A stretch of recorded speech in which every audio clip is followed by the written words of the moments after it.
What if I told you that the real reason you feel drained every single day is not because you're doing too much, but because you're caring about everything, every opinion, every headline, every meaningless conflict that hijacks your peace of mind? You're spending your life handing out pieces of yourself to problems that do not deserve you. And while you sleep, while you work, while you scroll, your mind is leaking power. Marcus Aurelius, the philosopher emperor who ruled the most powerful empire on earth, left us a warning that has never been more urgent.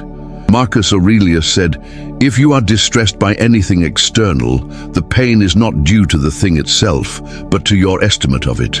And this you have the power to revoke at any moment." This is the key the Stoics left us. You do not control the world, but you do control what it does to you. And that is why, today, we're going to learn the lost art of withdrawing your energy from everything that doesn't matter, and investing it only where it counts. Modern author Ryan Holiday brings this ancient truth into our age of constant distraction. Ryan Holiday says, you have a choice. You can care about everything and accomplish nothing, or you can care deeply about the few things that matter and become unstoppable. Welcome to the Stoic Lighthouse, where ancient wisdom cuts through modern chaos. If you are ready to reclaim your focus, to take back your mind from a world designed to steal it, hit the like button, subscribe, and let's build your unshakable fortress together. Because what you are about to learn is not cold indifference. It is not apathy. It is a disciplined, almost heroic way of living. It's how Epictetus, born a slave, became freer than his masters. It's how Marcus Aurelius led an empire with serenity in the middle of war. And it's how you, no matter what battles you face, can stop being consumed by noise and start living with unbreakable clarity. Now, let's unlock the first Stoic secret that changes everything. Number 1. The hidden Stoic power of Apatheia, why it is nothing like apathy. Most people think not caring means being cold, detached, or lazy. They picture someone who shrugs at everything, avoids responsibility, and hides from the world. That is not Stoicism. That is apathy, and the Stoics despised it. What they sought instead was something infinitely more powerful: apatheia. Apatheia is not the absence of feelings. The Stoics felt love, joy, grief, and compassion as deeply as any of us. But they refused to be ruled by destructive passions, those emotional storms born from false judgments and misplaced values. Chrysippus, one of the great architects of Stoicism, explained it with ruthless clarity.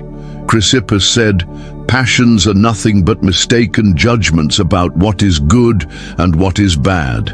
Think about that. Your anger is not an uncontrollable force. It's simply you deciding that an insult is catastrophic. Your anxiety is not a mysterious cloud. It's you believing that something in the future will crush you. When you stop making those false judgments, the storm ends. This is apatheia. Not emotional numbness, but emotional precision.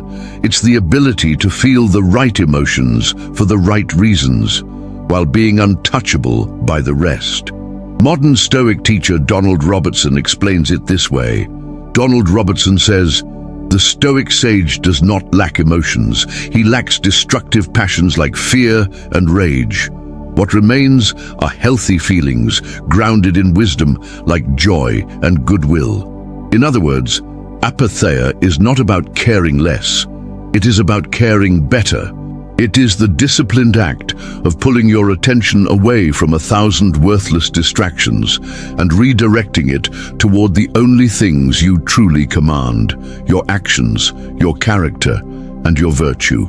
And if you think this is just ancient philosophy, look at the lives of modern thinkers like Ryan Holiday and William Burvine.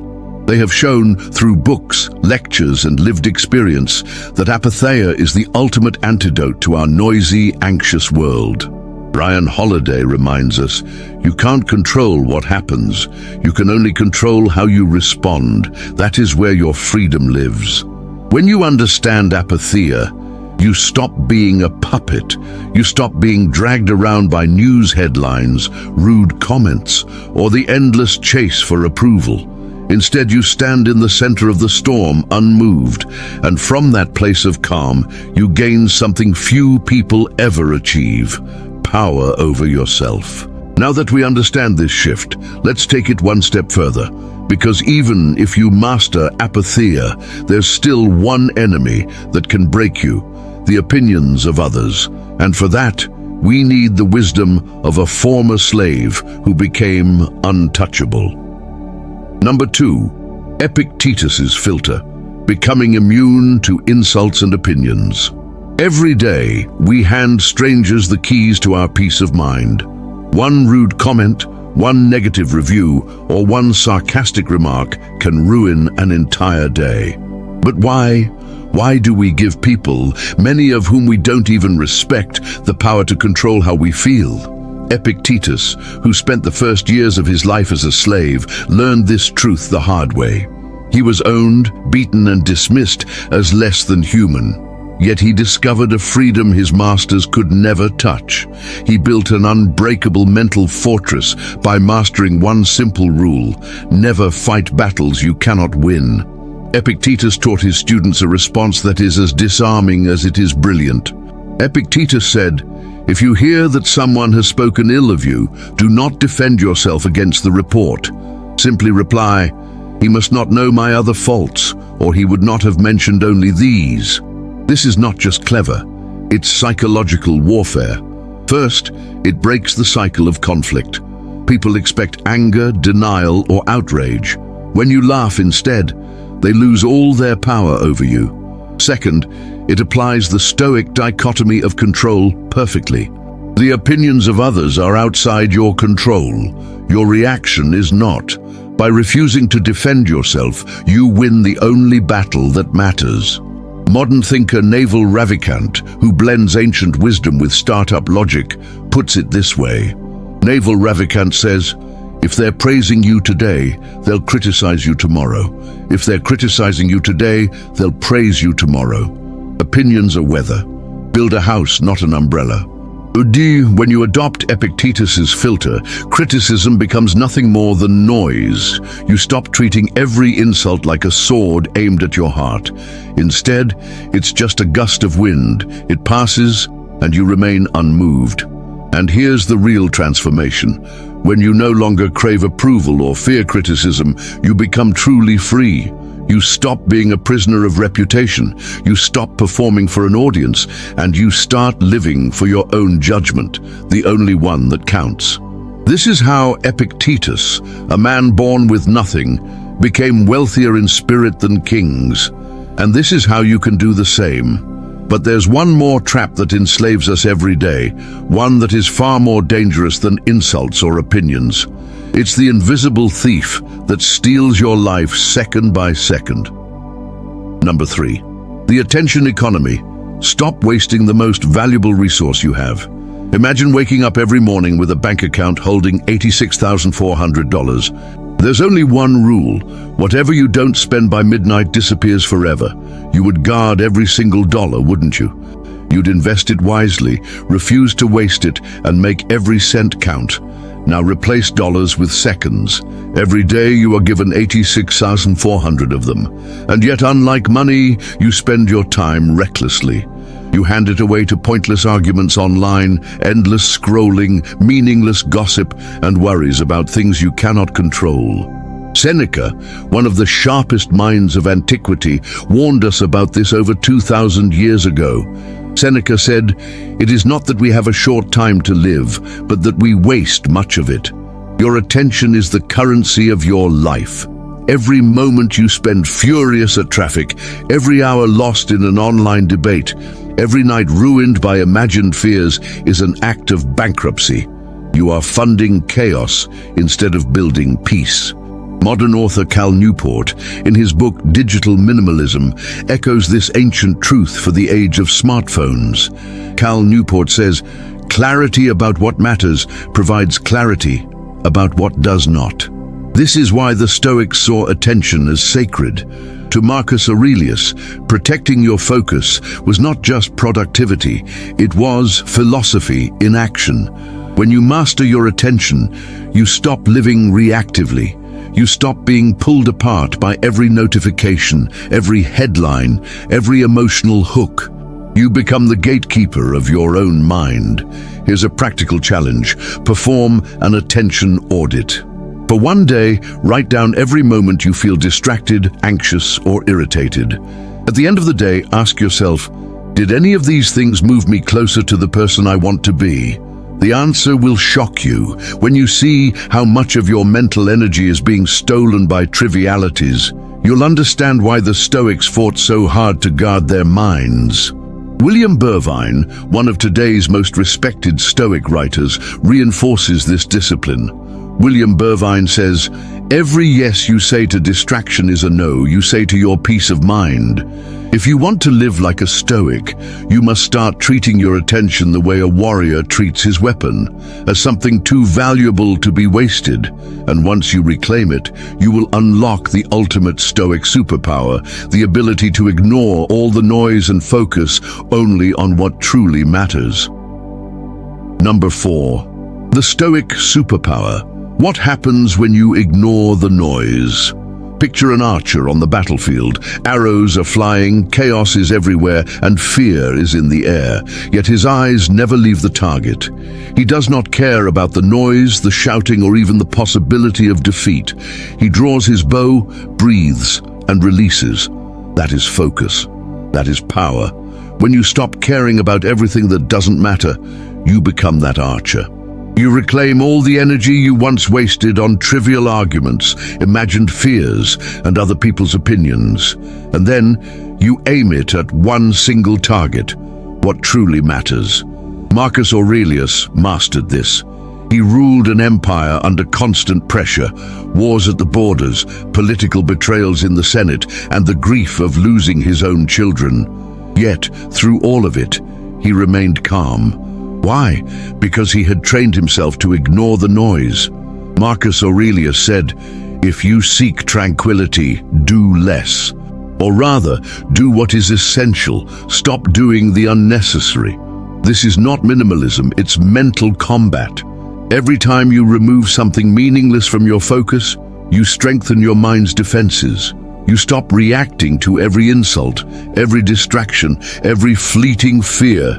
You become like a fortress, unshaken by the storms raging outside. This discipline brings 3 extraordinary benefits. First, mental clarity. Your mind stops feeling like a browser with 50 tabs open. Decisions become simple. If it's under your control and aligned with your values, you act. If not, you let it go. Second, resilience. When you train yourself to ignore small annoyances, they lose their power over you.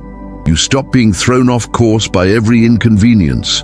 You move like a ship so massive that it barely feels the waves. Third, purposeful action. You no longer react to life. You direct it.